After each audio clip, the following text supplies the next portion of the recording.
I do a lot of leaning, and so I hook my hand. And when I hook my hands to bend over and stuff and hold me, over the years they've just built up these huge calluses on them. This one here is from driving, the way I have to pull the rig down. No matter how much lotion I put on my hands, you know, I can't get rid of them. So it's just kind of like leather pads now. Part of being a quad, I guess. 2, 3, 4, 5, 6. Probably 7th power chair that I've been through. They don't last me more than about 4 or 5 years before just normal everyday use and everything destroys them. I'm hard on my chairs. I expect them to get me wherever I want to go and let me do whatever I can do or want to do. So I don't think I abuse them. I think I use them as much as possible. And I think the designers build them for people that are going to live in an institution and be on tiled floors and hallways and electric doors to get in and out for the rest of their lives and not actually live their life. Get out in the city, be on concrete all the time, you know, being out in the yard, gardening, mowing, grocery shopping, working 40 hours a week, you know, transfers in and out of vans, and you live in these things, so. But they don't last. I've always been a southpaw. So most wheelchairs you see, everybody's right-handed, so the joystick's on the right side. So of course the first thing that was a problem was when I started driving power chairs, I couldn't drive right-handed. So they had to move the joystick to the left side, which is no big deal. But over the years, this hand has become, you know how if you think of a crab, they have a strong claw and they've got one for doing fine precision stuff? This would be my big lobster claw for strength, and this is the little one that does the dexterity and stuff. So it does all the driving, it handles the steering wheel when I'm in the van, which requires all the turning and everything, and this one works the brakes and stuff. But when I work in my yard or anytime I'm doing anything, I use the chair as much as possible for balance. So if I'm going to lean over to do something, I throw the armrest up, throw it into the small of my shoulder here, and now I've got balance to, you know, lean over and work with a rake or a shovel or a weed eater or a chain on a pole saw chain or tree lopper or whatever I have to do, you know, out in my yard, in my gardens, trimming my myrtles. And I got 4 or 5 of them. My weed whacker, my little chainsaw, I got a blower that uses that battery, and very cool.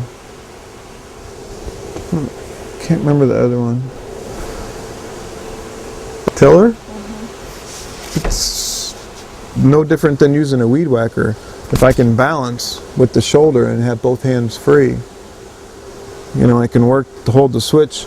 I'll use the weed whacker to trim, and I've got a little 2-tier or 2-tin tiller that I'll use in my gardens to knock the soil loose, or if I'm going to plant grass seed, I'll, you know, knock the soil loose a 1/2 inch or so. Otherwise I'm sitting there with a little spiked hoe, you know, breaking soil up manually, which I used to do for many years. But these last couple of years, it's like figure out more and more ways to work smarter instead of working harder. So I've bought more and more tools to help me, except what they call the extensor, which allows you to raise your wrist. So I was talking about yesterday. The ability to raise the wrist and the ability to have the biceps is the only thing that works on my arms. I can't lift my arm up this way. If I hold my hand this way, I can't lift my hand up because I don't have the muscles on this side of the arm working anymore. None of the fingers work. And when I first got hurt, my hands were just like somebody who was like limp, you know, or unconscious. They were just really loose. And the physical and occupational therapist told me at the time that as time goes on, the muscles in the fingers are going to tighten more and more and more, and they're going to become more claw-like. That was the analogy they used. And once they do that, you're going to find that you're going to be able to grab something the right way, and if you get it, you can twist and you'll start to be able to use doorknobs, and you'll be able to, if I quickly punch my thumb underneath my fingers, I have my pinky or my index finger sticking out, you know, and I can turn a page in a book or open a cabinet door, or because I stick my thumb behind there, and now all of a sudden I've got something to pull back on. But otherwise, it's all an illusion that I can use these hands because they don't work or function. To be independent, the more and more functions got added to the chairs as I got new ones. So there came the time when I needed to have something that would allow me to stretch my legs out. So I needed the ability I needed the module that let the legs go up. And then I needed, you know, pressure relief. So I needed the module that let the chair tilt to take pressure off the tailbone. And then with the back cramping up because you're sitting all day, then I needed the module on it that would let the back rest. And of course the other thing is I like to sit in the sun and get a good tan without tan lines. And when you're laying back, you don't get any stomach wrinkles.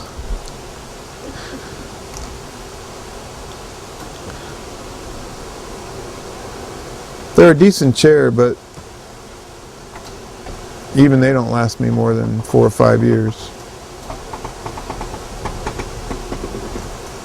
before they start giving me trouble, having something break on them.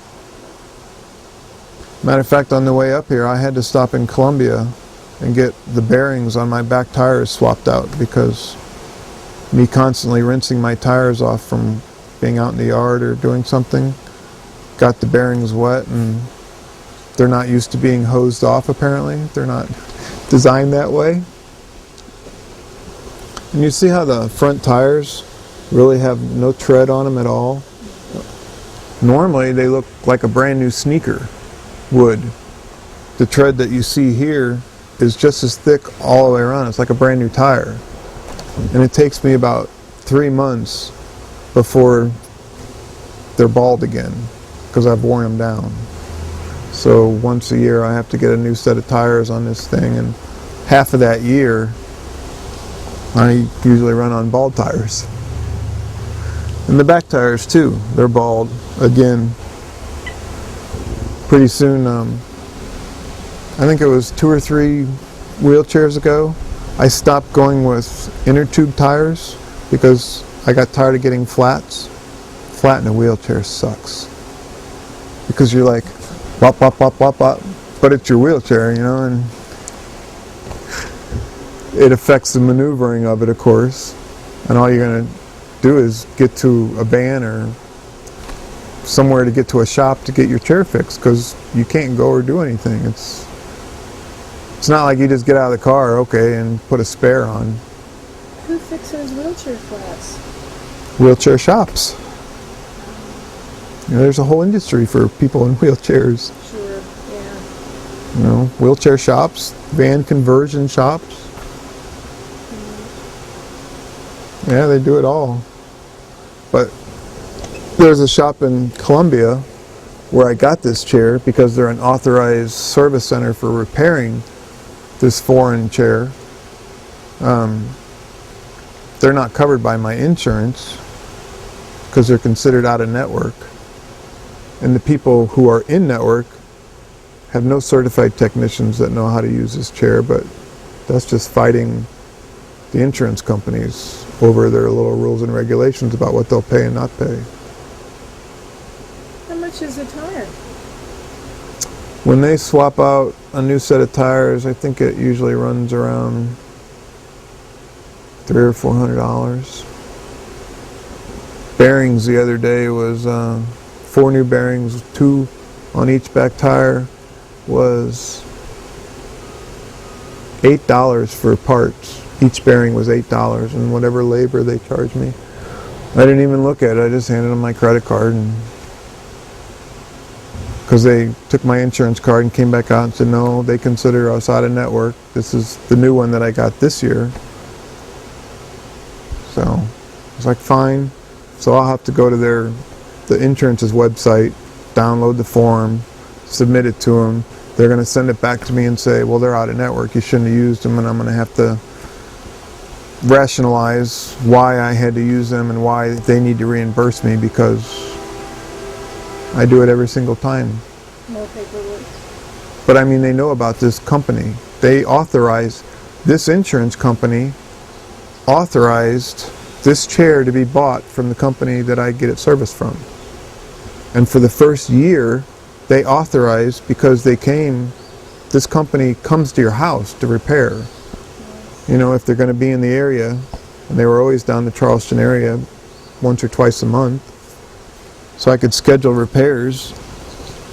So the first year or so, they covered them as in network, and then the next year they said, no, they're out of network. You got to use this other company out of Somerville. And I'd call them up, and I'd get a recording, or it would automatically transfer to the real office for this place that was in Walterboro, which is an hour drive away. And you talk to them, and do you have a technician that knows, you know, Permobiles, that's, you know, got a certification for working on this chair? And they're like, no, you'll have to bring us the chair so we can read the model number on it, so we can decide and then look at what's to be repaired, and then we'll submit that to the insurance company and get authorization to do the repairs, and then you'll have to bring it back, or you can leave it with us. I love it when people say, are you going to be leaving that wheelchair? I don't think so. But I get that all the time when I go to the shops. That's why, luckily, I have a van that gets me around. So when I go to the shops and they take the chair out, I just sit in the van and wait.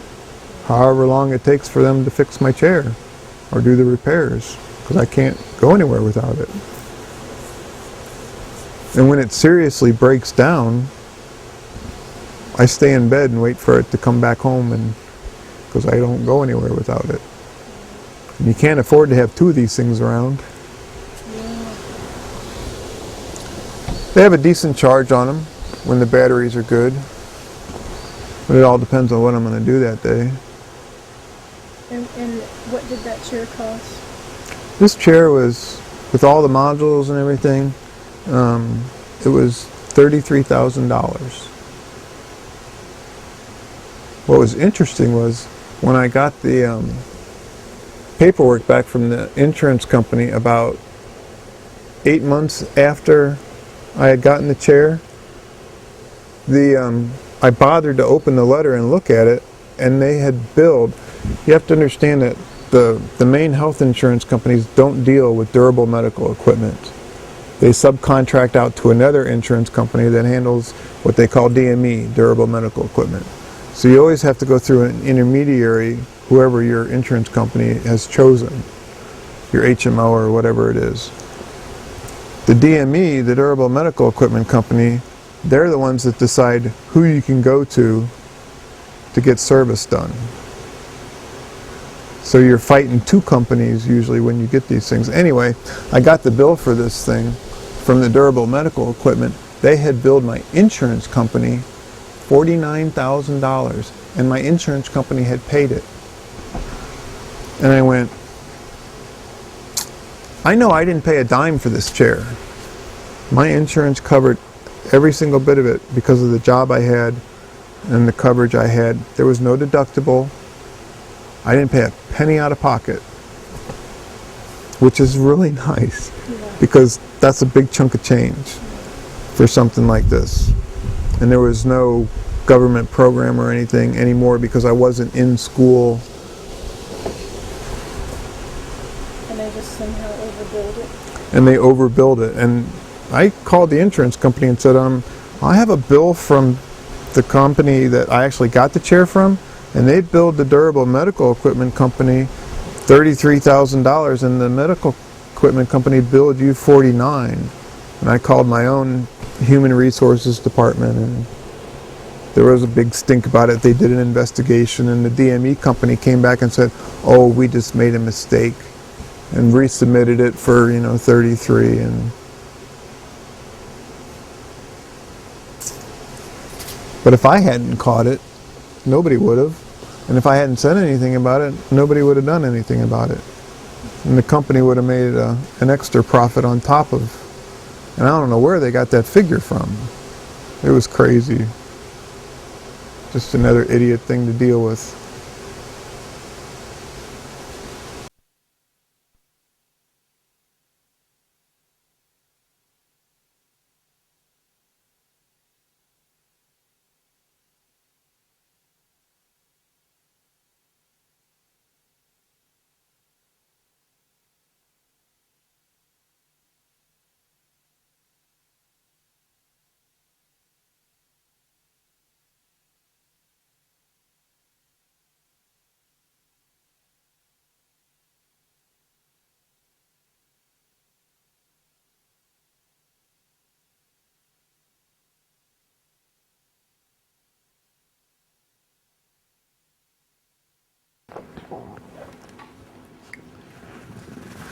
Hopefully my voice doesn't start sounding too hoarse. I think it sounds good, actually. Let me know when you want me to hit record. 1 second. Patty, what are you doing? Cleaning shrimp. Cleaning shrimp? Cleaning jumbo shrimp. Giant monster shrimp. Guys, Miniature lobster shrimp. yeah. They are pretty darn big. I've never seen. It's 15 and a half years now. I suppose it needs to be touched on. Well, we don't have to do that on camera. I had a couple other questions I wanted to get to Sure, first. you and fire then- away. You're the interviewer. Mic volumes are good. All right, this transition, I want to go back. I've got some jumping around, but first I want to go back. And the going back is somewhere along, in my mind, we were tracing after the accident. After you get out of the hospital, you're back at your mom's. Okay, we were kind of there yesterday, and then we jumped around. One of the things I want to know Chronological. about that period is the mental changes that go on, the psychological and attitude changes that go on as you're now faced with emotional and psychological, right? So you had mentioned in the beginning it was, they say I've got 4 or 5 years, screw that. And then you're like sort of trying to, fine, I'm going to spite everybody and give you these 4 or 5 years. Spit in their face, but on my own terms. Right, so I want you to go into that and trace. We work some chronologically, but right now I'd really like for you to work with these psychological changes that have happened as you're adjusting to this is all new. And in the rabbit hole, you write about these 2 parts. This is to me a current theme that a continuing theme that you have of. The part that says you can't. The duality, the doppelganger. Yes, that. I'd really like for you to talk some more about that.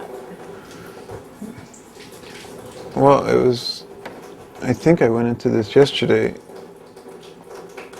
When the accident happened, it's like the 20-year-old that had lived the life up until then died. Hey, Patty. Hey, Patty. Mama. Hey, Patty. What? Just could the or if it just hits on that middle thing so that it Hit it on the side. quieter. That's all right. I've only got a few. That's all right. Just peripheral sounds always. Just have to ask about them. Okay. I don't know if it's like that for other people, but for me, it was like the 20-year-old and 2-month Terry was preserved from the mark of the accident. Everything from then backwards, that belonged to a different person, a different life, a different psyche, a different way of thinking, different memories, different emotions about the memories. And everything that went forward was that person agreeing or acquiescing to this new personality that was coming out and saying, let's give this a shot. Let's see where it's going to go. Let's see what the potential is. Let's see what the possibilities. Let's find the restrictions. Let's see if it's really going to be impossible to deal with or not. Or let's find out what's possible. So I really felt like a split in the mental. I mean, there's definitely, in my mind, there's definitely this person who stopped living at 20 years old and remains that age, kind of like a Peter Pan, you know? Because there's a part of me that slips right back into that personality, that mental frame of where I was at that point in my life, and still thinks they're 20 years old, living in this 49-year-old quadriplegic body with this other guy that's been trying to hang on for 29 years now. Does that explain it any better? Okay. But what happens when I think something as traumatic as an accident, like what happened to me, happened, I think the brain goes into shock. Just like a vet who's been in a battle, post-traumatic stress, it's overwhelming what has happened to you. So overwhelming that you have to shut down the previous self. And you have to open up the door to the new self. And then at some point, the two have to reconcile themselves and live together in this broken body. And how does that happen? I don't know. I don't think it's ever, at least for me, I can only speak for myself, but I don't think it's ever been a peaceful coexistence. There's always been a war between the two. The war of the 20-year-old that says, hey, you know, I've had enough of this crap. The body's broke, you know. We've never had, when I say we, I don't know how this is going to sound, but when I say we, I think me, myself, and I, all the little voices, we, everybody inside here. When I use we, I know it used to be used as the plural, as the royal, you know, we for personages. But in a sense, it makes a lot of sense to me to use that term when speaking about all the personalities. Not that I think I'm a multiple personality person. I think if you're being honest, you know you have different voices. Yeah, I think everybody does. Everybody has parts of themselves that stop maturing or stop growing at a certain part of their life, and another part takes over, and it all may be the same part, but from a psychological point of view, it could be looked at as separate and distinct personalities. So I got a 20-year-old in me who's never gonna get any older than the day the accident happened. That's why sometimes, do we have to do this part on camera? That's why sometimes when I look at a 20-year-old girl, I'm thinking, man, she is just hot. Because that's the 20-year-old in me who's still going, hey, dude, check this chick out. You know, and the 49-year-old's going, will you just knock it off and grow up? I think all the men I know do that. But for me, it was that physical split of the accident that I think closed one life and started another one. But the mental part of that other life is still stuck up in there and sits like a mentor or an overvoice that says, you know, you used to be able to do this, think how you can do this. It has all the intelligence of the 20-year-old helping out the infant who knows nothing as a quad.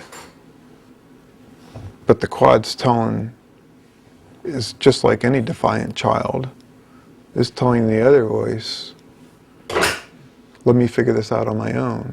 You don't know what you're talking about, you're not a quad. You come from a different world. You know, you come from the world where everybody walks and everything comes naturally. And we have to change processes here. We have to think everything through first. But when did you get that? When, you know, you're in this shock, this thing has happened, you have all this physiological change to deal with, and shock, and then at some point, I'm sure, resentment, fear, whatever. But at what point, or do you know, at what point did you have this voice that now is saying, let's see if this is really that limiting? Watch me, I'm going to try. It was shortly after getting back into Jewish hospital, into the rehab ward, because once you were there and you were immersed in a world of other people who were sharing the same experiences as you, in some variation, some form or fashion, in their own way, then that new voice says, well, look, if these people can do it, why can't you? If they can do it, and your whole life, if you've always been the type of personality that pushed yourself to do things that you said you couldn't do, well then suddenly it becomes a challenge. Then their survival instinct kicks in and says, well, you ain't dead. And if you're not dead, then you best figure out a way to handle this. You best figure out a way to get around things. And if you're not strong enough to do it, then shut up and let me take over. The new voice, the new personality that was emerging. The new quad, the new Terry. It was really weird.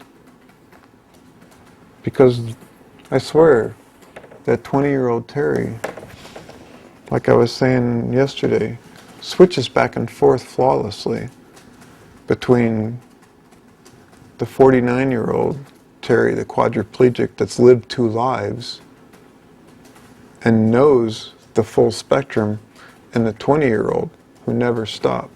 I mean, who never went any further than the accident. That personality still exists as a whole person. And the two of them jabber at each other all the time. Were you thinking about something you wanted to say? No, I was just, when Terry was talking about, you know, when did this all happen and what happened to him, I was thinking about the conversations we used to have, because for the first 18 months or so, you know, I used to, after he moved out of my home and into his own home, there were still bouts of what I wanted to call, not depression. That's what I'd call them, but... A melancholy, sort of... Malaise. Yes. That's malaise. my favorite word Yes. for it. That... You just got bogged down in depression. That set in. It wasn't just depression, though. It was the overload of what ifs and what's going to happen and how are we going to do. It's the overload of trying to think forward. But the problem was always resolved by just not thinking forward and not bringing the past, but just existing in the moment. Because if you could just exist in the moment, you could make it to the next moment. And if you made it to the next moment, then the next one followed that. It was a cutting back on expectations, but at the same time having a mental to-do list of expectations, but not to the point where you were holding yourself accountable if they didn't occur at the right time. I mean, when I first got hurt and I first accepted the fact that I had gone through this, that this had happened to me, and these were the limitations that I was going to have to live with, I started thinking forward. I started wondering, am I going to be able to drive again? Am I ever going to be independent enough that I don't have to have a caretaker helping me get dressed, feeding me? Am I going to be, somebody who gets propped up on a pillow and left, and propped in front of a TV? Am I going to really be able to go to school like these people say that I can do, vocational rehabilitation? Kept pushing the idea, re-educate yourself, go back to school.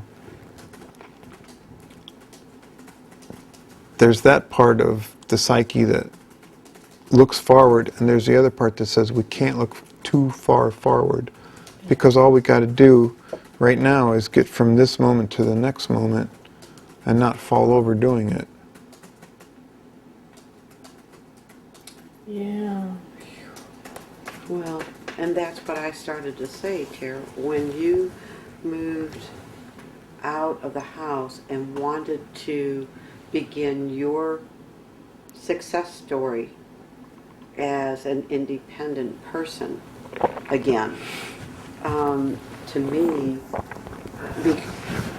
when you redesigned your kitchen to accommodate you in the chair so that you could still cook and you could still do and create the way you like to do it.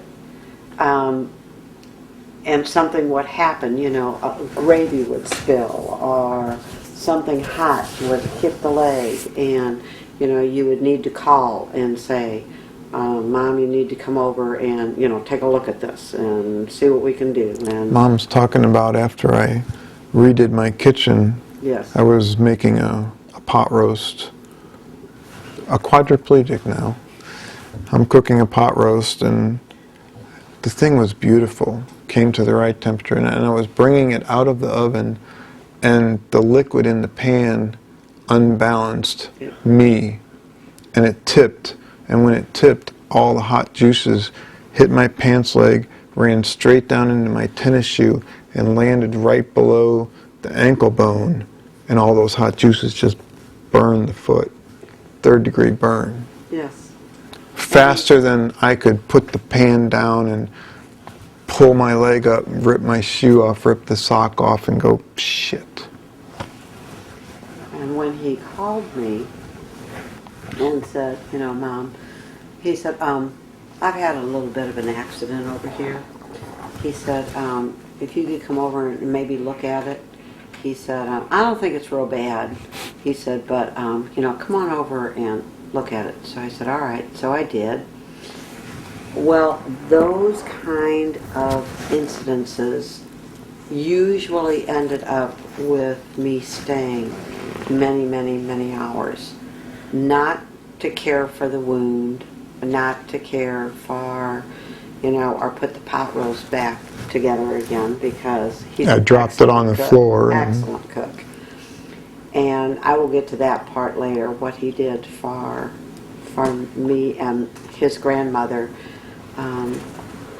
one celebration day for an exquisite dinner party that this quadriplegic put on. But anyway, I would sit for hours and we would talk, because I could see in those moments that it was such a struggle to go on each moment, that when something like that happened, it was always, well, I'm doing the best I can here. I'm doing this and I'm doing that, and it's still, things are going to happen. Well, the That's the metamorphosis, same thing as the ramp this morning. yes, yes. I was just doing my little Yes, thing, just and all doing of your a, thing, and all of a and sudden, it was the same thing I as missed him. the this van morning. last night. Yeah, the All we van. got to do is put the lift up. Well, Yes, but we got back into it, and then couldn't get back out of it, and that's what I'm saying. In the whole thing that happened from the accident on, and listening to Terry just now talking about how the two, not personalities, but the two beings, so to speak, were there. They were truly little entities. And they still are. yes, I believe that. But he once said to me in one of our long, into the early morning hours of, okay, we can make it through another Day, day, night, hour, tragedy, until whatever. tomorrow morning. What's going to happen? I said to him, I said, well, you know, Terry, it'll heal and it'll all be okay again. And in my mind, I'm thinking, how trite you must sound, how cliche you sound, how trivial you sound.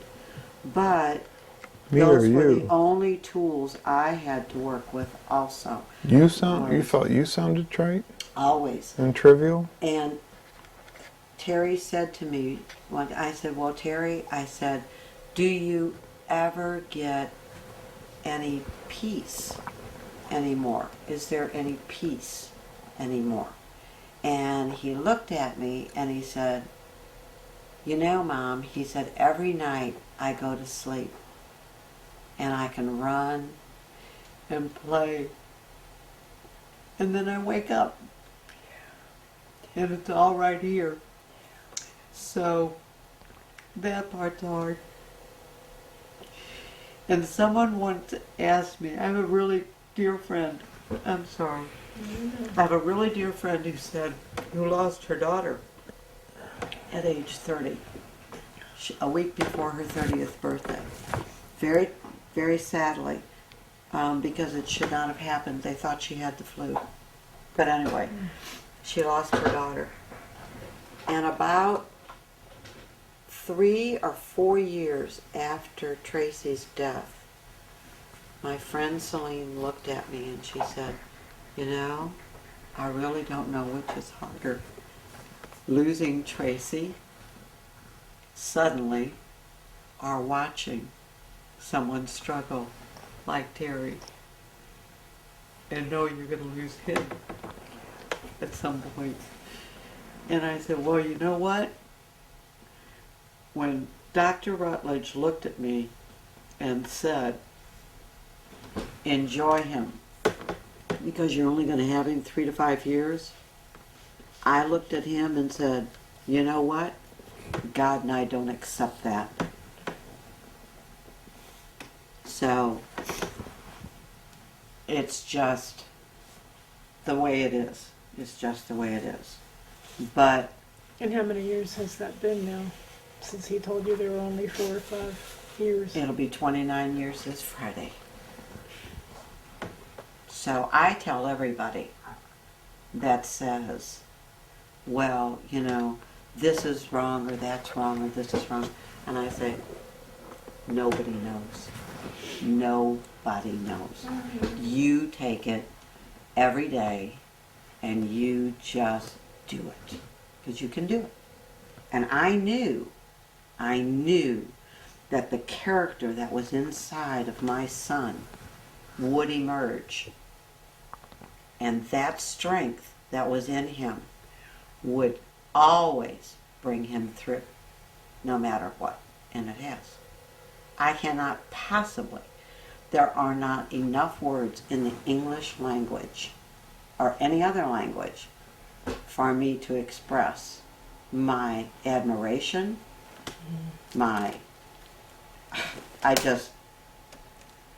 he is just everything. He is the epitome to me, and I know I'm Mom, but he is the epitome to me of courage in a body. You can talk about people going to war, and you can talk about people doing this, and you can talk about people. That's courage. You are looking at pure, unadulterated courage.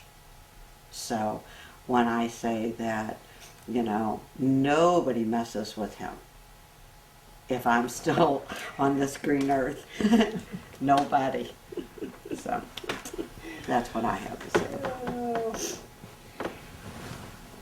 But that's the same thing as what was the last part you said? Not the, messing with you, because we all know not to mess with you. Thank you, dear. Everybody knows. But the part before that. Courage? Yeah. That's what you commonly hear from people, and I'll use soldiers as an example because it's an easy one for people to understand. But you hear from soldiers that, win medals, bronze stars, silver stars for bravery and heroic action, and everybody's telling them how brave they were in this particular incident or this particular thing that caused, them to earn this award. And you talk to them, and 99% of the time they're saying, I was just doing what I had to do at the time, I was just doing my job, I was just doing what they weren't trying. I'm not trying to impress anybody. Never said you were. I'm not trying to inspire anybody. I'm not trying to do anything other than not let people down who believe that I can do more than just give up, which is what I wanted to do for a long time. I remember the first couple of years, even after coming home from the hospital, just what you would consider psychologically to be deep clinological depression states, even if they only lasted a day, even if they lasted 3 or 4 days. Drinking a fifth of whiskey in 4 hours is not normal. The need to sometimes have as many people around you as you could to socialize, and then the dichotomy opposite of that of just everybody leave me alone. There's a real struggle at first between, I don't know if it happens with everybody, but between the person that was and the person that's become, because it's not something that happens gradually. Not to put down like MS or Parkinson's patients or anything like that, but their disease is progressive. They know it's happening. They know it happens over a period of time. This is a paralysis situation, or a trauma like that is an on-off switch. 1 minute everything's fine, and the next minute everything is different. And you have to start from scratch because you don't know what to do once you've crossed over that wall, walked through that door, gone over that fence. Everything has to start off new. But you've got this nagging little voice that's gone, hey, we got 20 years of experience here. We should be in charge. And you got the other voice going, you don't know shit and neither do I. So let's back up and slow down here a little and try to work our way through this. And then the whole time you're doing that, the old voice is going, why are we bothering with this? What's the point? This hurts. We're in constant pain. The body doesn't work. This is screwy. We believe in reincarnation, so why don't we just off ourselves and start over again? It's also very important, really important, to let it be known that I can say from the bottom of my heart, with all honesty, that in 29 years of him being in that chair. I've never heard him complain once. Wow, Now, I don't think right? my wife would say that, but Gripe, gripe, okay, bitch, yeah. you know. Those but all. complain or want sympathy? No. Never. Never. Not one time.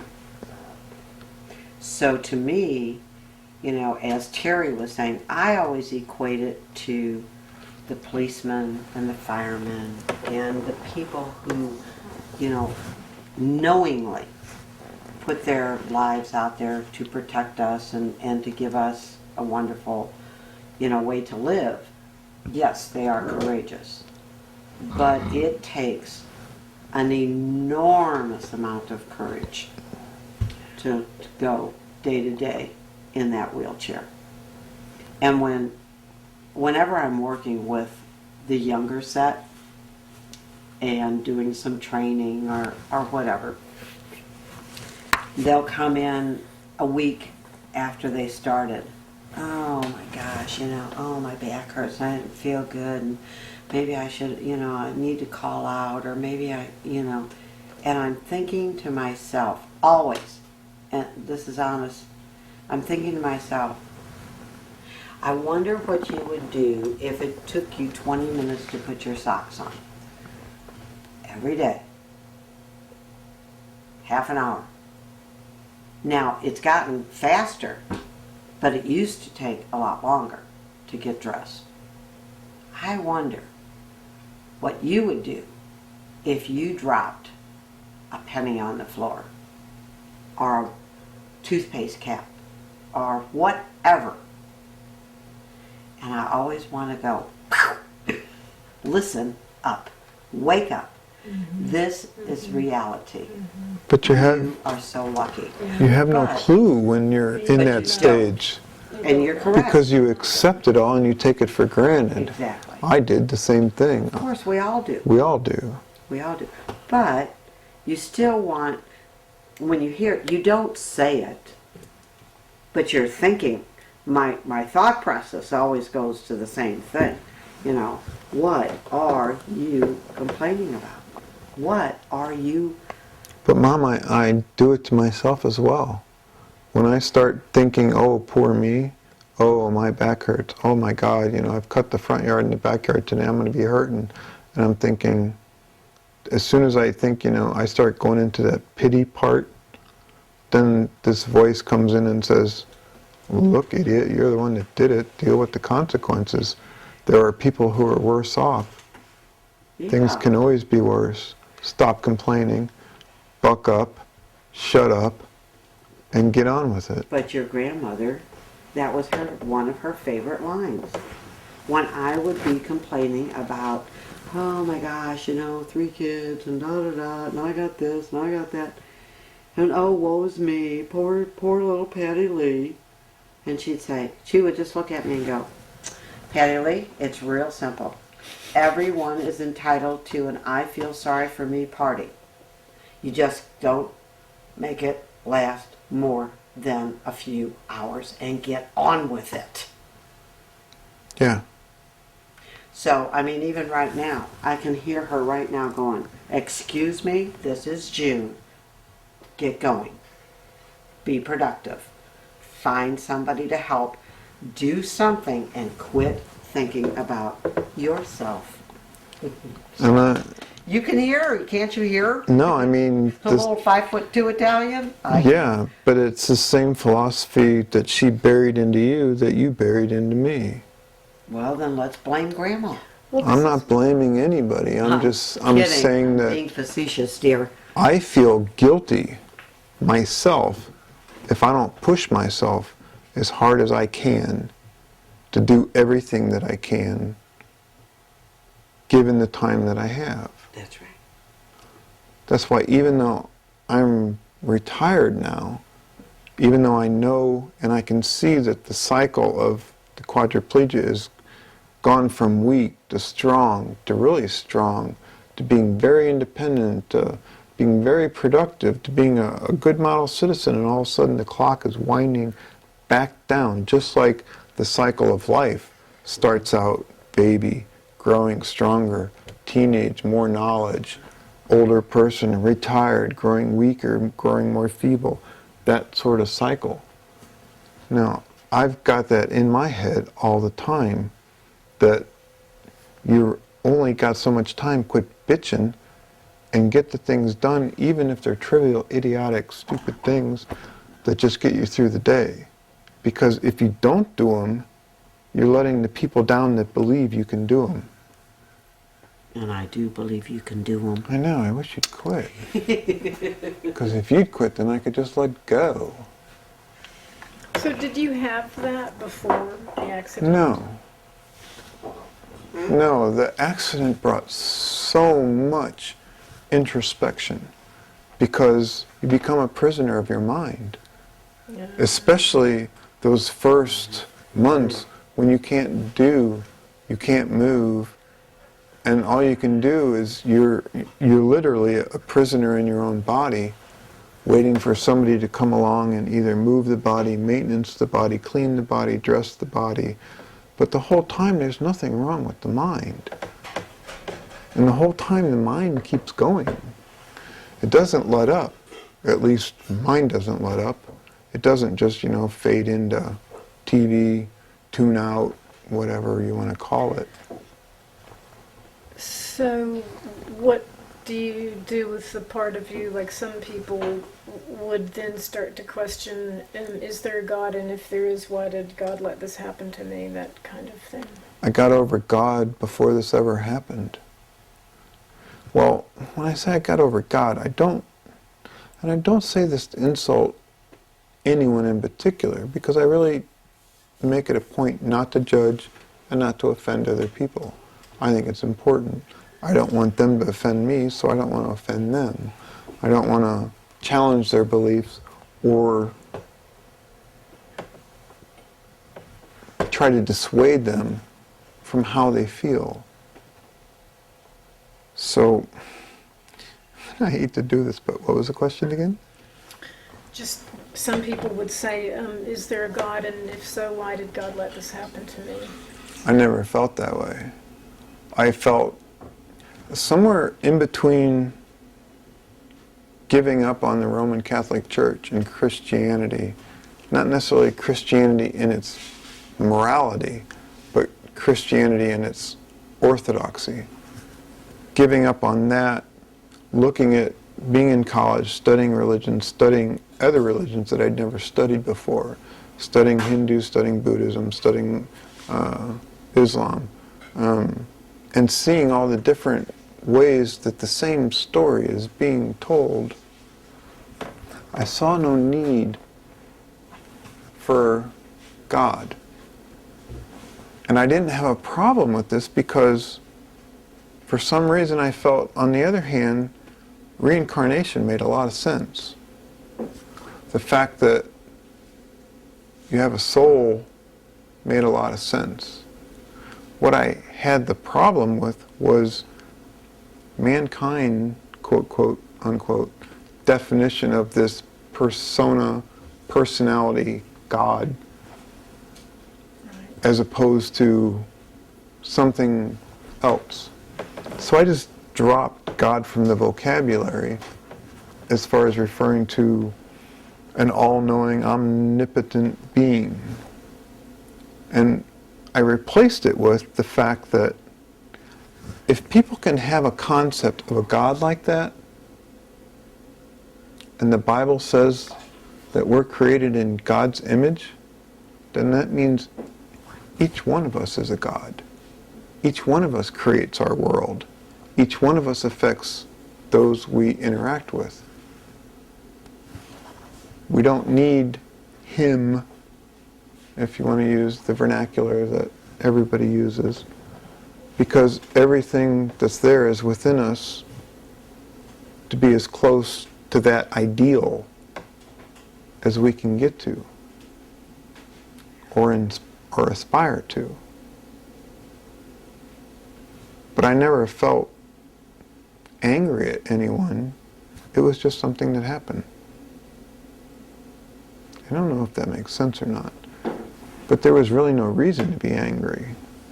They didn't do it on purpose. And it's no different than an auto accident where nobody's at fault because the pavement was wet or something. I mean, accidents are accidents. That's why they call them accidents. And since I didn't have the video camera yesterday, would you just take a minute and, since you were talking about the accident, and just say, Only if you can pause and I can get a refill. yeah, great. But as far as the nickname Twisted, I gave it to myself for two reasons. One, because what gravity was doing to my body. It was twisting it and deforming it and recurving it, and that's what causes the pain is gravity. In the end, it gets us all. But it gets a quad a lot quicker because so much of the body can't fight gravity. It doesn't have form anymore. It's just kind of amorphous and blob. And here we go with the brain fart again. What was I talking about? Well, you were talking about pain and the nickname Twisted. No, Twisted. The reason I gave it to myself was physically, but also mentally, because I felt that the only way that I could accept this new life and try to fight it, or not fight it, but conquer it, or find a way to coexist with it, I had to be mentally twisted to do it. And that's where I gave myself the name a long time ago, back in the early 80s. When we were down at Engels yesterday, Mom goes, look, they have a wine, and she never knew about the nickname. I had told her about a website that I participate in called www.inspire.com, and it's a website for people like myself to share stories and share inspiration, hopefully to help those who are newly injured see that they're not alone and that others have gone this path before. These are new tools because the internet's available. They weren't available in 80. There weren't support groups like this.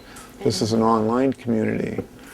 But my nickname that I gave myself, or that I used on that site, was my old nickname of Twisted. So I'm known on that site, and I was trying to tell Mom that I wanted her to sign on to the Inspire.com website, create a profile, and the article you read of hers yesterday, I wanted her to post that. Every little section of my rabbit hole, I posted on this Inspire as a journal entry, as a separate journal entry, so that people could read it and comment on just that section. And the Oh God section has gotten so many comments.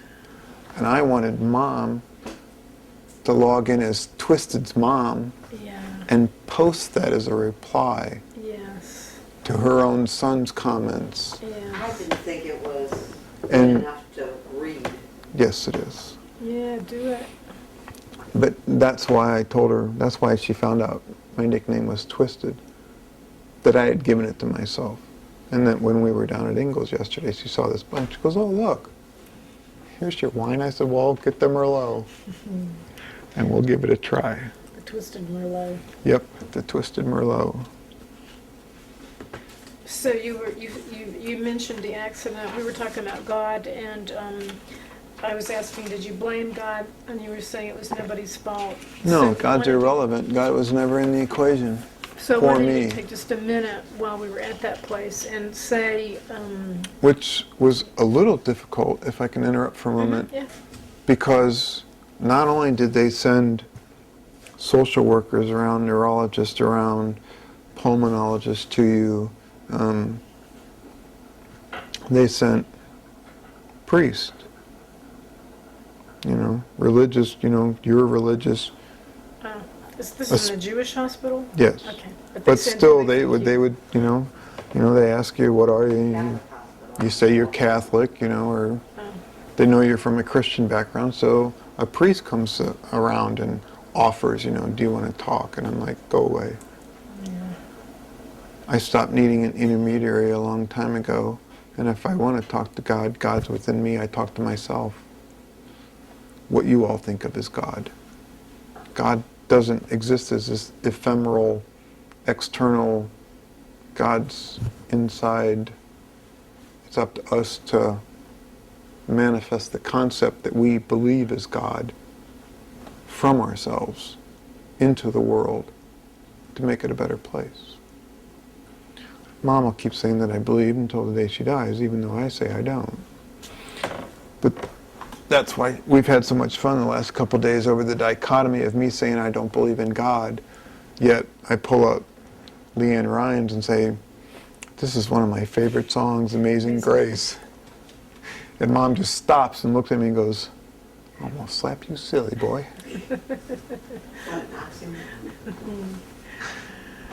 Now you can go back on with your questions. I'm sorry. Well, you're talking about God. So when you, for instance, I'm thinking some people, if, say, like today, yesterday the problems with your van, it happened in the driveway, it all got fixed today, or maybe you accomplished something that you didn't think you could accomplish. So some people might say, thank you, God, for letting this go right in my day. And you're saying God is within you, so do you know what I mean? How do I rationalize? How do I explain? Well, when you're feeling good about something that you know could have gone way worse, and it went click, click, click, how do you acknowledge that? You'll laugh. It's okay. I say, thanks, God.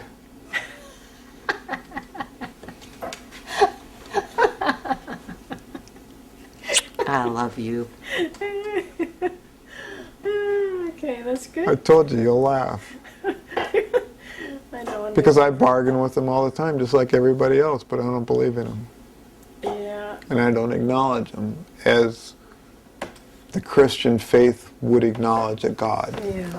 But I curse them all the time. I talk to them all the time. And I hate the him part of it, because I think in my life I've had more influence from learning-wise. I've had more influence from the feminine than the masculine. That doesn't mean I feel effeminate, but I'm a lot more in tune with the emotional side that most men shut off and just follow the logic side, which is another struggle that's always going on between the two.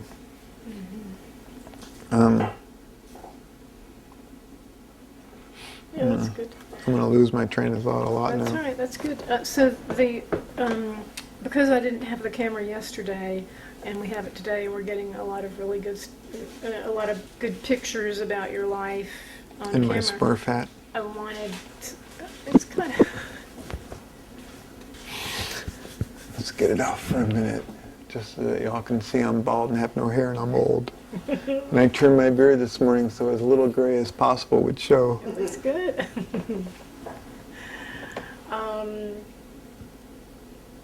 You trimmed your beard with the hands that have Don't fingers work. that don't work. But I have a little battery-operated trimmer, yeah. I was going to see if you wanted to tell the accident on camera, because we didn't have it on camera. You were saying it was nobody's fault anyway, and I thought, oh, this is a good place to just say we were going swimming, I jumped in. I was... Yeah, there were 20 years old. It was 1980, June, hot summer, Oklahoma. The hot were so hot when the wind blows, it blows the dust, and the dust blows red clay. When red clay dries and blows as dust, you're in a hot part of the country. And the medians in the street would build up with this red dust. It was just everywhere.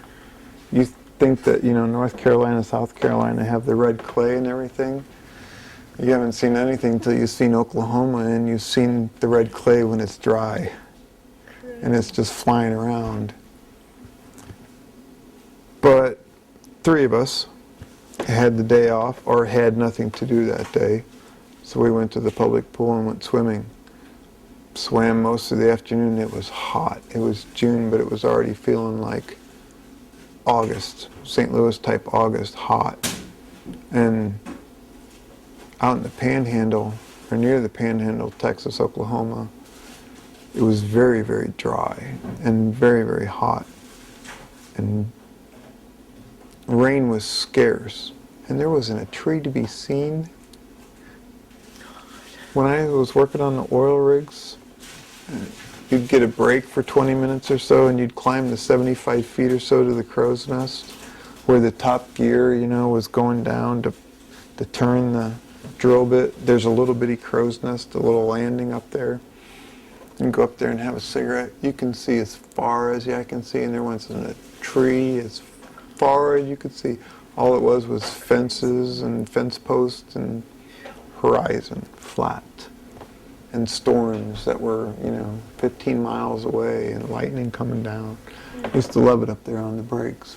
I worked the graveyard shift of the oil rig, which was a double plus, because the daytime shifts, they had to, when they weren't on the derrick, working, putting a new section of pipe to go down, maintenance in the rig, cleaning, painting, cleaning the site, keeping it free.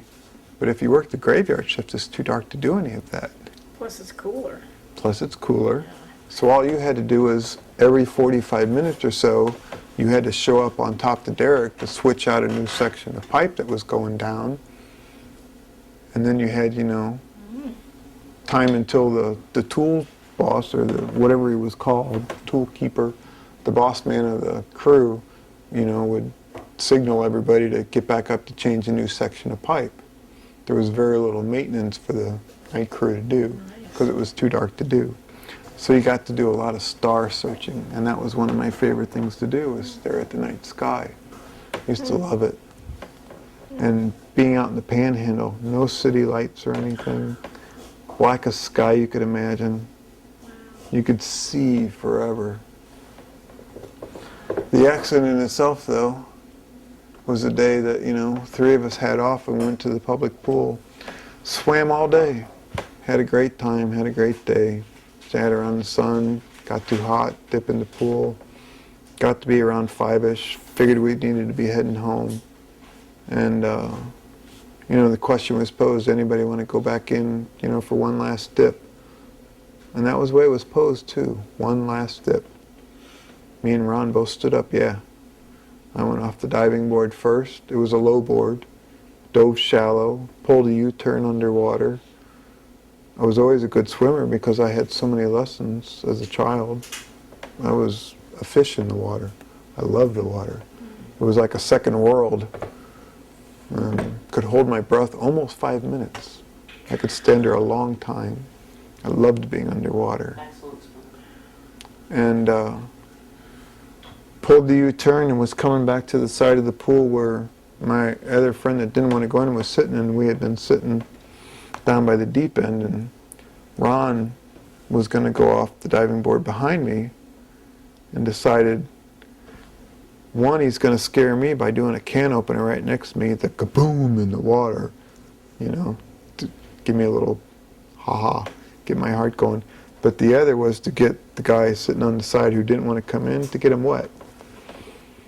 He miscalculated, or I was too fast swimming in his calculations, but instead of landing right next to me like he originally planned, he hit right at the base of the neck with his hip bone.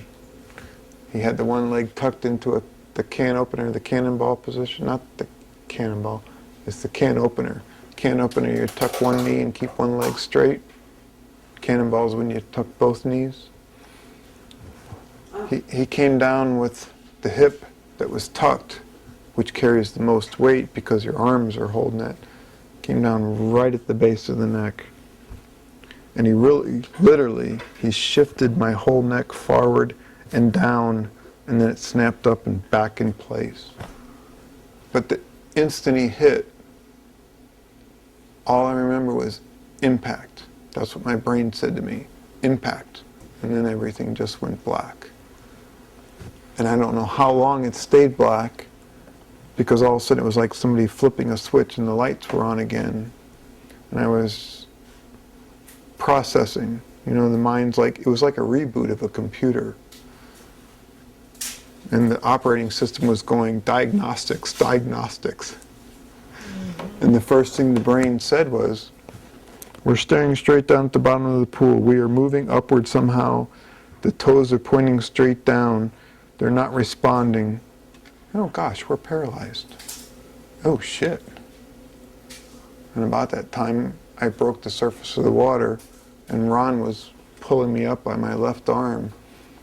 And as soon as I broke the surface, he looked at me and he said, "Are you all right?" And I said, "Fuck no, I'm paralyzed."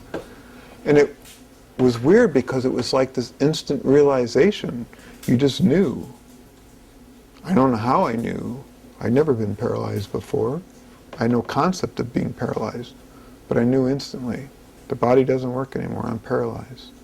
It's so amazing that your brain could make that analysis after this incredible thing that has just happened to In your a split entire... second. Not even a split second. It was the tiniest fraction of a second. All this input came in. You're underwater still. You're holding your breath. You're not moving. You're being tugged upwards. You're paralyzed. But you're paralyzed was the very first thought. You're paralyzed. Then it was, you're still underwater. You're moving upwards somehow. You better hurry because you're running out of air. And as soon as I broke the surface, it was, you know, oh my gosh, I can breathe again. And that's the other thing, is that you had the consciousness to not open your mouth or nose and take in water. I did, But though. you didn't drown. How did you not drown? But I took in a lot of water because when I got to Oklahoma City and I was in the hospital, that's what caused my lung to collapse in the ICU. Pneumonia had set in from all the fluid that I had swallowed. Right. But no, I wasn't, I don't think I ever hit the bottom of the pool. I think he hit me, looked down at the water and saw me descending and came down and immediately grabbed an arm and started swimming up. I don't know that for certain. I don't know what was happening on the surface. But I couldn't have been down there that long. Well, I couldn't have been unconscious that long. It seemed like somebody flipping a switch off, on, and it seemed like only a matter of 5 or 6 seconds was gone. But I have no idea of knowing how much time elapsed. And he knew that you broke No. part of the impact of his No. jump, though. He knew. He must have known he hit you. All I knew is that he hit me and that I don't know. We never discussed it in detail of what his impressions were, what he saw. We never talked about it. If we did, I've forgotten. I need a break. Yeah, that's good. I will respond to it. So we were talking about existential themes. Who am I? What am I doing here? I had I don't know if you want to call it fortune or misfortune, but when I was working on my bachelor's degree after I had decided business administration wasn't me, and I went into the psychology end of it, I took a class called metaphysics. And I had never, ever dealt with it as a science or a subject or learned it. And this professor I had was off the wall. You know, what's time? What's, causation? The big questions of metaphysics that go beyond religion. And that's what got me into thinking way past a dogma and more into the cycles of life that go through. I have to interrupt for just a moment because this, as soon as he said metaphysics, Yep. I'm thinking to myself, oh yeah, that period. Because he would call me at 9, 10 o'clock at night and say, Mom, light at the end of the tunnel. What does that mean to you? And we would go on and on. 2 nights later, Mom, having your cake and eating it too. What do you think about that one? Let's discuss that. And I thought, all I could think was, oh my gosh, I'm back to when he's 6. And we're going to sit there and talk about whatever. This professor, as crazy as he was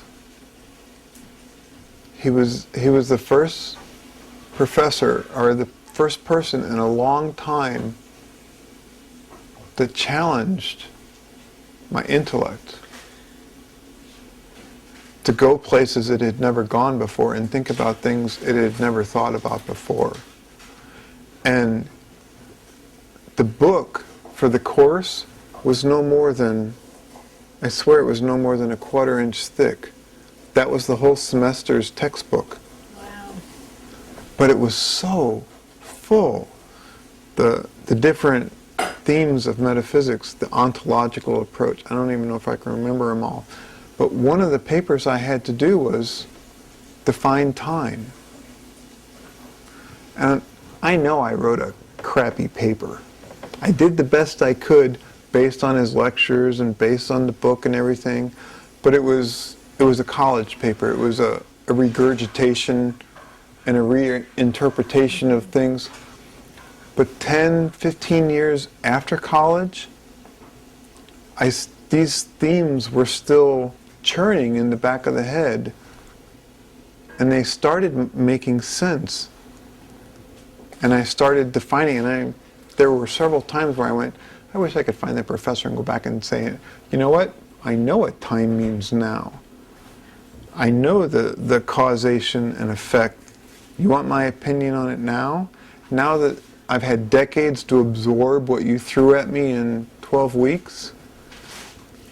That was a really life-altering course. Metaphysics 101. That's fantastic. For me too.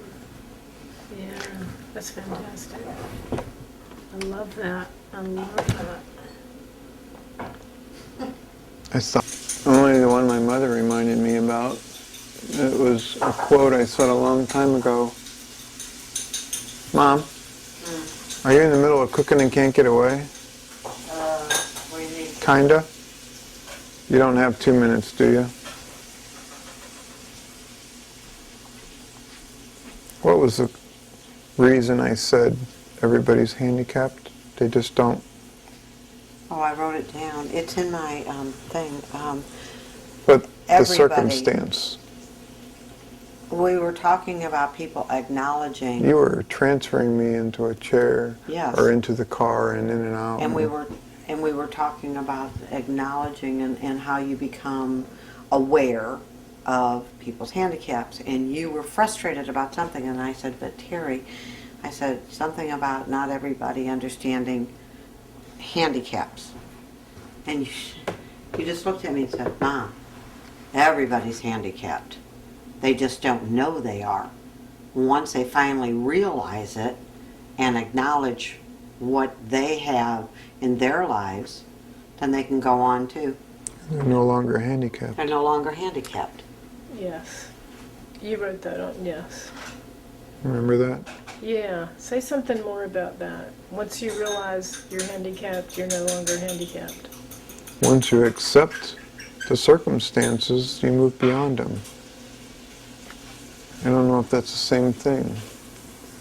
But everybody has a handicap.